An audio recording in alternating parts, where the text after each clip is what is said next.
Well, here we are again on Saturday, February the 19th, 2022, and we are still out and about capturing weather. We are now in Southampton, at the foot of High Street. As you can see, the ice shelf is, well, built up. Let's put it that way. It's putting it mildly, though. But it's not mild today, I can tell you. Oh my goodness, what a wind! What a wind! And we have had streamers coming across Lake Huron.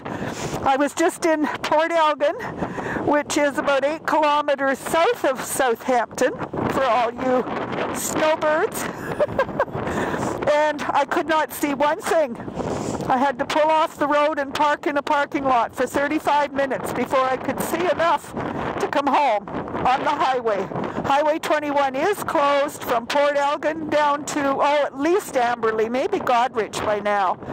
You can't see anything with this blowing snow and the wind. Anyway, it's about minus 20. And it's Soggy Times capturing your weather on Saturday, February the 19th, 2022.